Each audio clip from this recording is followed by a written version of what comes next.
ప్రభువైన యేసుక్రీస్తు నామంలో అందరికీ వందనాలండి. ఈ దిన ధ్యాన భాగంగా మత్తయి సువార్త 6వ అధ్యాయము 11వ వచనం ధ్యానిద్దాం. మా అనుదిన ఆహారము నేడు మాకు దయచేయము. పరలోక ప్రార్థనలో మొదటి భాగంలో దేవుణ్ణి స్తుతించడం గురించి చూసాము. రెండవది ఆయన రాజ్యం రావాలని, ఆయన చిత్తం జరగాలని మనం ప్రార్థించాలని నేర్చుకున్నాం. మూడవదిగా మనం మన అవసరతల గురించి అడిగే ప్రార్థన. ఇక్కడ మా అనుదిన ఆహారం నేడు మాకు దయచేయము. ఆహారం అంటే మనం జీవించడానికి అవసరమైన కనీస అవసరాలు, అంటే ఇల్లు, ఆహారము, తాగడానికి వాటర్, ఇలాంటివన్నిటి గురించి కూడా మనం ప్రార్థించవచ్చు అని దాని అర్థం. అలా అని అనవసరమైన విలాసాలు లేదా సౌకర్యాల గురించి అని కాదు. చెప్పాలంటే ప్రతిరోజు కూడా మనం దేవుని మీదే పూర్తిగా ఆధారపడే బ్రతుకుతున్నాం, అన్ని విషయాల్లో కూడా కదా. ఆయన జీవనోపాధి శక్తి లేకుండా మనం ఒక్కరోజు కూడా బ్రతకలేం. ఆయన వర్షాన్ని రాకుండా ఆపగలడు, కానీ ఒకవేళ అలా ఆపితే మనకు ఆహారం ఉండదు. ఆయన వడగండ్లు పంపి గాలి పంపి పంటలు నాశనం చేయడానికి అనుమతించవచ్చు, కానీ ఆయన అలా చేయట్లేదు. మన జీవితాలు ఆయన చేతుల్లోనే ఉన్నాయి. నాస్తికులు కూడా దేవుడు లేకుండా ఒక్కరోజు కూడా బ్రతకలేరు. దేవుడు మన అవసరాలన్నీ తీరుస్తున్నాడు. భూమి ఆకాశాలను సృజించిన దేవుడు మన అనుదిన అవసరాలన్నీ తీరుస్తాడు. యెషయా గ్రంథం 40వ అధ్యాయం 15వ వచనం ప్రకారం ఆయన దృష్టి కంట ఈ భూమి ఇసుక రేణువంత చిన్నగా కనిపిస్తూ ఉందట. ఈ భూమి బరువు ఆయన చేతికి అసలు బరువుగా ఉన్నట్టే ఉండదు. అంత గొప్ప దేవుడు మన చిన్న చిన్న అవసరాలు ఆయన కాకపోతే ఇంకెవరు తీరుస్తున్నారు?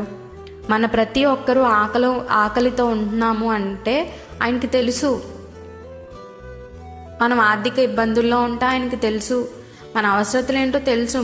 మన యొక్క ఆకలి ఏంటో అనేది ఆయనకు తెలుసు. మత్తయి సువార్త 10వ అధ్యాయం 29 నుండి 31 వచనాల ప్రకారం పిచ్చుక పడిపోతే కూడా ఆయనకి తెలుసు. ఆయన శ్రద్ధ వహిస్తాడు. ఆయన మనల్ని ఇంకెంత శ్రద్ధ వహిస్తాడు కదా. ఆయన చాలా శ్రద్ధగా చూసుకుంటాడు మనల్ని. దాని అర్థం మనం పనులన్నీ మానేసి దేవుణ్ణే అడుక్కోమని కాదు. మనం పని చేయాలి, కానీ మన అవసరతలు తీరుతుంది మాత్రం దేవుని వల్లనే. పని దేవుడు ఇస్తున్నాడు చేసుకోవడానికి. దేవుడే గనక మనకి శక్తి ఇవ్వలేదనుకోండి, ఏ పని చేసుకుంటాం? మనం వెళ్ళి చేసుకోలేం కదా. ఆయనే శక్తి ఇస్తున్నాడు.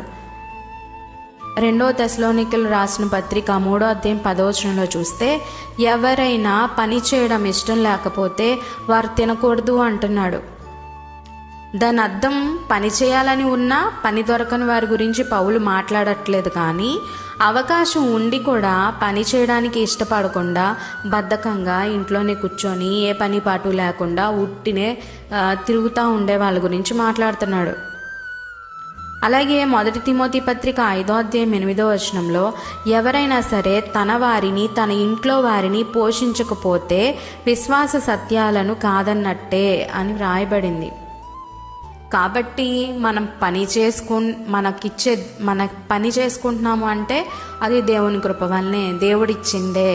మనం సంపాదించుకుంటున్నామంటే అది దేవుని కృప వల్లనే. దేవుడు లేకుండా మనం ఏమీ చేయలేమండి. ఆయనే మనకిస్తున్నాడు. ఈరోజు మనం తింటున్నామంటే ఆయన కృపే.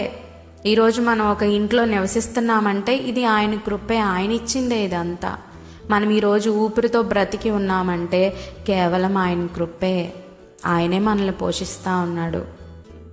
కాబట్టి మనం బ్రతకడానికి పని చేసుకోవాలి, కానీ మన అవసరతలు తీరుతుంది మాత్రం దేవుని కృప వల్లనే మాత్రమే అనేది మనం గుర్తుంచుకోవాలి.